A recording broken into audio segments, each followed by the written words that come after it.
Hello students, welcome back to my channel. So this is Jiya from Jiastech. कैसे हैं आप लोग? I hope all are good. तो आज हम करने वाले, आफ्टर लॉन्ग टाइम मैंने क्लासेस स्टार्ट करा, थोड़ा बिजी थी, सो आज स्टार्ट कर रहे हैं। तो क्या है भाई आज हमारा टॉपिक है, हमने फर्स्ट क्लास में फर्स्ट लॉ करा था। इसमें कुछ हम लॉस पढ़े थे, जिसमें क्या था भाई, अगर बेस सेम हो तो पावर्स, और अगर मल्टीप्लिकेशन वाला केस है तो पावर क्या होता है, पावर आपस में ऐड होता है ना। याद है आपको? ऐसा करा था हमने, जैसे 7 हो गया, ये 2 हो गया, ठीक है, मल्टीप्लाई, ये हो गया 7, यहाँ हो गया 4। भैया बेस हमारा क्या है, बेस सेम है, राइट। अगर बेस सेम है, हाँ, दोनों के बीच में क्या है, मल्टीप्लिकेशन है। दोनों पावर को क्या करना है, मल्टीप्लिकेशन वाले केस में दोनों पावर को आपस में हमें ऐड कर देना है। तो 7 बेस एज इट इज़ रहता है और पावर आपस में ऐड हो जाएगा। समझ रहे हो बात को? ये कौन सा केस है? अगर बेस सेम है, क्या सेम है, बेस सेम है और मल्टीप्लिकेशन वाला केस है, तो पावर क्या होता है, आपस में ऐड होता है, ठीक है। ये था भैया हमारा फर्स्ट लॉ, ठीक है। इसी का हमारा सेकेंड लॉ क्या कहता है, सेकेंड लॉ में हमें डिवीजन करना है पावर को, कब, अगर when base are same. Suppose मैं एक छोटा सा एग्जांपल लेती हूँ, हम डायरेक्ट फॉर्मूला भी करेंगे, पहले मैं आपको इसको जो फॉर्मूला वो आएगा तो उस चीज़ों को समझाती हूँ। देखो बच्चे, भैया मेरे पास है 7, ठीक है जी, यहाँ मेरे पास है 4, फिर मैंने डिवीज़न लगा दिया, ठीक है, फिर मैंने आया 7 एंड देन यहाँ 3। चीज़ों को समझ रहे हो? यहाँ पर क्या है, यहाँ बेस क्या अलग है, नहीं ना, सेम है। यहाँ भी 7 है, यहाँ भी 7 है, और हमें करना क्या है जी, डिवीज़न। मतलब ये जो बेस सेम है, यानी कि डिवीजन किसको करना है, पावर को आपस में डिवीजन करना है। तो इसको पहले हम ब्रेक करते हैं, इसको खोलते हैं, ये है क्या चीज़ें। देखो बच्चे, मैंने 7 लिखा, यहाँ लिख दिया ना 4। इसको देखते आप क्या काम करते हो, मल्टीप्लाई साइन लगाते हो, इस पूरे पार्ट को क्या करोगे, पलट दोगे, इसके नीचे कुछ भी नहीं तो क्या मानोगे, 1, राइट। इतनी बात तो हमें आता ही है ना। तो 1 अपॉन क्या बन जाएगा, ये 7 और यहाँ 3। ये 3 कहाँ से आया जी, इसी पावर को मैंने यहाँ लिख दिया, ठीक है। अब बातों को समझो। अब भाई यहाँ पर 7, ये 7 × 7, तो ये हो गया 7 पावर 4, ठीक है। 7 क्या भैया, क्या है, पावर 4, ठीक है। फिर यहाँ लिख दिया 7, यहाँ लिख दिया 3। ये समझ आ रहा है? अब मैं अब स्पेस आपको बोर्ड में दिख रहे हैं। मैंने क्या करा, मैंने इस वाले पार्ट की जगह मल्टीप्लाई लगा, उसको पलट दिया, मतलब रेसिप्रोकल कर दिया ना। अब रेसिप्रोकल मत बोलो कि मैम होता है क्या, याद करो कुछ। अगर a अपॉन b है तो इसको पलट दोगे, क्या बनेगा, b अपॉन a, है ना। अगर कोई नंबर 5 है, इसके नीचे कुछ भी तो 1 है, तो इसको पलट दो, क्या बन जाएगा, 1 अपॉन 5 हो जाएगा। यही तो होता है ना रेसिप्रोकल में, है ना जी। तो देखो, मैंने इस वाले पार्ट में ये वाला काम करा। अब इस चीज़ को बहुत ही बढ़िया करके मैं बताती हूँ एक चीज़ आपको, रुको। मैं यहाँ लिख दूँ इसको 7 अपॉन 7, और ये 7 is to the power 4 and here is 3, ठीक है। बच्चे ये बताइए 4 है क्या, जो 7 है कितने टाइम्स है, 4 टाइम्स है। चलो इसको 4 टाइम्स लिखे, 7 7 7 एंड 7। ये जो पावर है बेसिकली क्या बताता है, पावर हमें बता क्या रहा है, ये पावर हमें ये बता रही है जो बेस है वो कितने टाइम से, कितने बार है, यही तो मीनिंग बताता है हमें। तो फिर उसकी तरह 7 कितने टाइम से जी, 3, जितने पावर उतने वाली, तो 1 2 3। अब क्या करना है, आप सोचोगे मैम मल्टीप्लाई करना है, नो, यहाँ मल्टीप्लाई नहीं करना है। यहाँ देखो कितना ईजी काम है, हमने सीखा है, हमने न्यूमरेटर डिनोमिनेटर, हमने फ्रैक्शन वाला केस सीखा। जब कटिंग करते हैं, लोएस्ट फॉर्म में लाते हैं, कटिंग करते हैं ना, तो देखो ये ऊपर नीचे आपस से कट करते जाओ, 1 7 7 7 7 7, ये सेम है तो बस सेम कट कर जाओ। लेकिन ये एक्चुअली है क्या, 7 1 7 7 1 7, यही तो होता है। इसलिए हमें जब ये बात पता है, एक बार और बोलूँ मैं आपको, मैं ये कहना चाह रही हूँ कि मुझे जब दिख रहा है इसका न्यूमरेटर, इसका डिनोमिनेटर सेम है, तो ये तो सेम टेबल में आ गया। तो 7 1 7 7 1 7 है तो चीज़ वही ना, चीज़ें तो वही है। लेकिन हम लोग क्या कर रहे हैं, जब हमें इस बात से नोन है तो हम सेम कट कर देंगे, 7 1 7 7 7, फिर ये एक और 7 1 7 7 1 7 7 1 7 7 1 7, ठीक है। अब कुछ बचा है, ऊपर एक 7 बचा है, नीचे कुछ बचा है, नो, तो ये कंप्लीट आंसर क्या है, 7। चीज़ें समझ आ रहा है, बोलो समझ आ रहा है। यानी कि इसके ऊपर कुछ भी तो कितना पावर है, 1 पावर है ना, एक पावर तो है ही, है ना। समझ आ रहा है बात? क्योंकि ये देखो ये है, अगर मैंने अगर यहाँ लिख दिया 7, यहाँ लिख दिया 2, फिर मैंने ये लिख दिया 7, यहाँ कुछ भी नहीं छुपा हुआ, क्या है 1, तो मतलब 1 पावर, इसमें क्या है 2। एक और बच्चे आपको बात बता दूं, अगर कहीं पर 7 लिखा हो ऊपर 0 लिखा हो, ये भी क्या मीनिंग देता है कि क्या है इसका मीनिंग है ये 1। ठीक है, ये समझ आ रहा है। 7 इस टू पावर 0 का कंप्लीट 1 बन जाता है, कंप्लीट क्या बन जाता है 1 बन जाता है। ठीक है, ये समझ आया। अब देखो मैंने तो आपको ये बेसिक बताया, ओपन करके चीज़ों को एक्सप्लेन करा। अब ये चीज़ें ना फॉर्मूले में अप्लाई कराते हैं। देखो अब मैं दोनों तरीके को आपको दोनों चीज़ सामने रख दे रही हूँ, फिर आप और ज़्यादा रिलेट कर पाएंगे। मैंने यहाँ लिखा 7 5, फिर डिवीज़न 7 3। ठीक है बच्चे, मुझे पता है बेस क्या है, बेस सेम है, और हमें करना है क्या, डिवीजन ऑफ पावर, पावर को डिवीजन करना है। जब बेस सेम है तो पावरों को डिवीजन कैसे किया जाए, देखो 7 या 5, इसकी जगह क्या लगाओगे मल्टीप्लाई, इसको पलट दो, इसके नीचे कुछ भी तो 1 है तो पलट दोगे तो क्या बन जाएगा 1/7 और यहाँ 3। ठीक है बच्चे, 7 1 जा 7, ये पूरा पावर के साथ आ जाएगा है ना, अपॉन 7 या 3।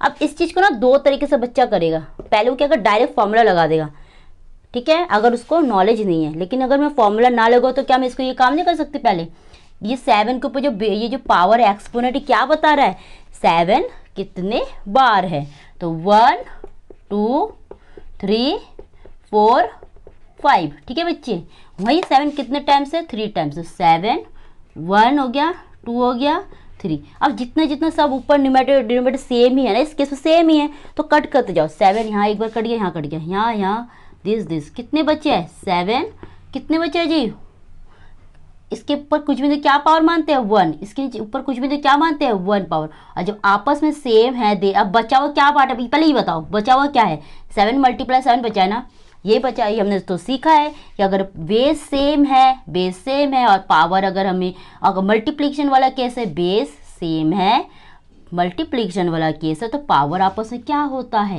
ऐड होता है। बोलोगे 1 और 1 कहाँ से आया, यहाँ कुछ भी छुपा हुआ क्या है, छुपा हुआ 1 है। तो फाइनल आंसर क्या है 7/2।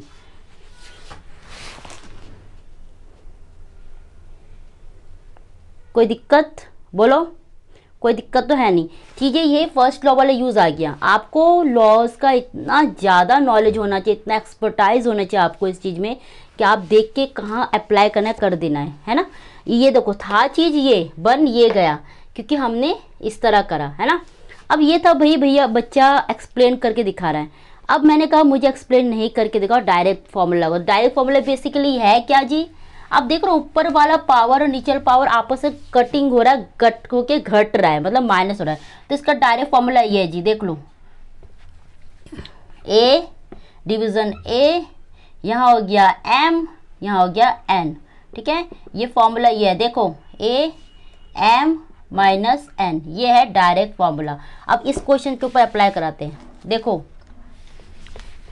ये मैंने फॉर्मूला लिख दिया, यहाँ देखो क्या करोगे 7 a की जगह 7 लिख दोगे, m हमारा 5 है, n हमारा 3 है, तो 5 में से 3 गया 2। अब याद करो पहले मेरा आंसर क्या आया था 7/2 आया था ना, क्लियर। तो ये डायरेक्ट फॉर्मूला है, वहाँ मैंने एक्सप्लेन करा। मैंने एक्सप्लेन इसलिए करा ताकि आपको समझ आप बता सको कि ये जो फॉर्मूला है क्या, ये फॉर्मूला डायरेक्ट बना कैसे है, वहाँ से बना है ना। ये समझ आ रहा है। मैं एक बार और बताओ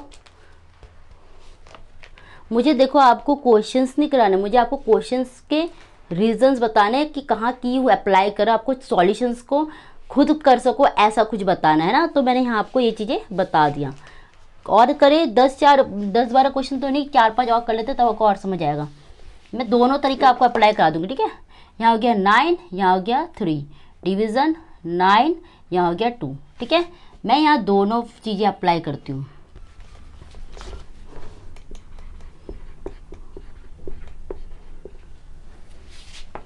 भैया हमें फॉर्मूला नहीं, पहले हम क्वेश्चंस में आते हैं। 9 ये 3, ठीक है, इसकी जगह मल्टीप्लाई लगा दो और ये 1/9 ये, ठीक है। तो 9 3 9 से इसे पावर बोलते हैं, ठीक है। 9 रेशियो टू पावर 9 3 हो गया, ये 9 ये 2 हो गया, ठीक है। ये कितने टाइम्स है 3 टाइम्स, 2 3, क्योंकि 3 पावर्स है ना। ये कितने टाइम्स है 2, अब कटिंग कर दो, डिनोमिनेटर न्यूमरेटर सेम है, ये कट कर दिया, ये कट कर दिया, क्या बचा हमारा 9। इसके ऊपर कुछ भी तो क्या मानते हैं 1 पावर, तो क्या हमारे क्या है 9 इज द फाइनल आंसर। अब आते हैं भैया हमारा सेकंड मेथड, जो मैंने कहा था डायरेक्ट फार्मूला।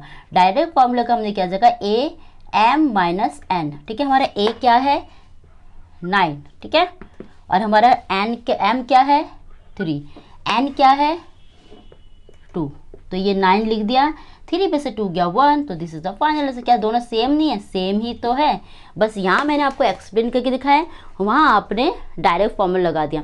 फॉर्मूला लगाने से बात नहीं बनती, आपको पता तो होना चाहिए कि फॉर्मूला आ कहाँ से रहा है, ठीक है बच्चे। हो गया, और क्वेश्चंस करें, चलो फिर और क्वेश्चंस कर देते हैं।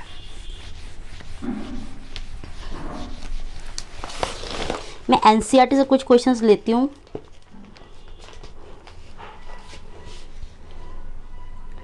थ्री 7 3 4, इसके मैं दोनों मेथड करा देती हूँ। पहला है जी हमारा 3, ये 7, इसके आगे मल्टीप्लाई उसे पलट दो 1/3, कुछ दिक्कत, इसके नीचे कुछ भी तो 1 मान लो, ठीक है। दिस 1 क्या बन जाएगा 3 7/3। कितने क्वेश्चन है आपके यहाँ पे,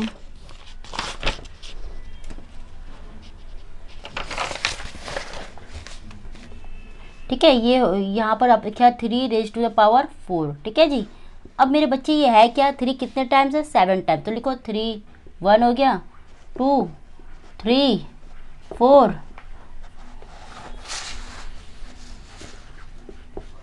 5 6 7, 1 2 3 4 5 6 7, ठीक है।